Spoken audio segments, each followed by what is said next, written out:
ഞാനിപ്പോൾ ഉള്ള ട്രെൻഡിന്റെ എക്സ്പോയിലാണ്. ഈ എക്സ്പോയിൽ വ്യത്യസ്തമായിട്ടുള്ള സ്റ്റാളുകളുണ്ട്. വരാൻ പോകുന്ന കാലം നയിക്കുന്നത് 2 വേർഡുകളാണ്. AI എന്ന് പറയുന്ന ആർട്ടിഫിഷ്യൽ ഇന്റലിജൻസ്. മനുഷ്യന്റെ എല്ലാവിധ ബുദ്ധികളെയും ഒന്നിച്ച് ഒരാളിലേക്ക് നിക്ഷേപിക്കുന്ന അല്ലെങ്കിൽ ലാൻഡ് ചെയ്യുന്ന ഒരു പരിപാടിയാണ് AI എന്ന് പറയുക. AI ആർട്ടിഫിഷ്യൽ ഇന്റലിജൻസ് ലോകം കീഴടക്കുമ്പോൾ നമ്മളതിനെക്കുറിച്ച് മനസ്സിലാക്കിയില്ലെങ്കിൽ നമ്മളതിൻ്റെ അണ്ടറിൽ വരും, അല്ലെങ്കിൽ നമുക്ക് മുന്നോട്ട് പോകാൻ കഴിയില്ല.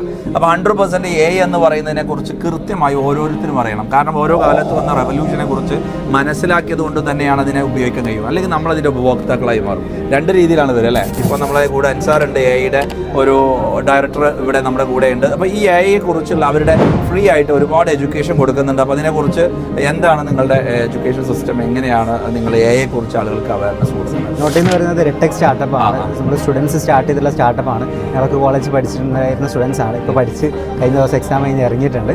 സോ നമ്മൾ പ്രൊവൈഡ് ചെയ്യുന്ന പറഞ്ഞാൽ AI വേൾഡിലുള്ള എഡ്യൂക്കേഷൻസിന് പബ്ലിക്കിന് കൊടുക്കുക എന്നുള്ളത്, അതിൻ്റെ ഒരു ബേസിക് നോളജ് പോലും നമ്മുടെ നാടുകളിൽ ഇല്ല എന്നുള്ളതാണ്. സോ അത് മനസ്സിലാക്കാൻ നമ്മളൊരു മിഷൻ വെച്ചിട്ടുണ്ടായിരുന്നത് 1 ലക്ഷം ആൾക്കാരെ AIനെ കുറിച്ച് അവയർനെസ് കൊടുക്കുക, അതിനെക്കുറിച്ച് ഒരു ബേസിക് നോളജെങ്കിലും നമ്മളെ കൊണ്ട് പറ്റുന്നത് എത്തിച്ചു കൊടുക്കുക എന്നുള്ളതാണ്. സോ അതിൻ്റെ ഭാഗമായിട്ട് നമ്മളൊരു 25,000 ആളുകളെ നമ്മളിപ്പോൾ ഓൾറെഡി കവർ ചെയ്ത് കഴിഞ്ഞിട്ടുണ്ട്. റൈറ്റ്. ഇതിലൊരു കാര്യം വളരെ പ്രധാനമായിട്ട് അൻസാർ പറഞ്ഞ് മനസ്സിലാക്കേണ്ടത്, ആദ്യകാലത്ത് ഇൻ്റർനെറ്റ് വന്ന സമയത്ത് നമ്മൾ ഇൻ്റർനെറ്റിൻ്റെ ഉപഭോക്താക്കളായി മാറി. കാരണം ഇൻ്റർനെറ്റ് എന്താ നമ്മൾ പഠിച്ചില്ല, അതുകൊണ്ട് ഇൻ്റർനെറ്റിൻ്റെ ഉപഭോക്താക്കളായി മാറി. സോഷ്യൽ മീഡിയ വന്നു, നമ്മൾ അതിനെക്കുറിച്ച് പഠിച്ചില്ല, അതുകൊണ്ട് സോഷ്യൽ മീഡിയയിലെ വ്യൂവേഴ്സായിട്ട് നമ്മൾ മാറി. അതുപോലെ AIയെ കുറിച്ച് നിങ്ങൾ പഠിച്ചില്ലേ, നാളെ AIയുടെ യൂസേഴ്സായിട്ട് മാറും. ഇവരൊക്കെ സോഫ്റ്റ്വെയർ കമ്പനികളൊക്കെ യൂസർ എന്നാണ് പറയുക. പലപ്പോഴും യൂസർ എന്ന് പറയുന്നത് സോഫ്റ്റ്വെയർ കമ്പനികളാണ് പ്രധാനമായിട്ട്, മറ്റവർക്ക് കസ്റ്റമർ എന്നാണ് പറയുക. അപ്പോൾ നാളെ നിങ്ങളൊരു യൂസർ ആവണോ, ഇത് ഉപയോഗിച്ച് നാളെ പൈസ ഉണ്ടാക്കണം എന്നുള്ളത് ആലോചിക്കുക. ഇതൊരു സോഫ്റ്റ്വെയർ ആണ്, ഇതൊരു ടെക്നോളജിയാണ്.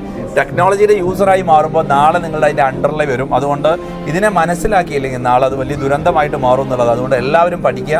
ഇവരുടെ ഈ സംരംഭം എല്ലാവിധ ആശംസകളും നേരുകയാണ്. അതുപോലെ നോട്ട് AI എന്ന് പറയുന്ന ഈ സംവിധാനത്തിലൂടെ ഒരുപാട് ആളുകൾക്ക് AIയെ കുറിച്ച് അറിവ് നൽകുന്നുണ്ട്.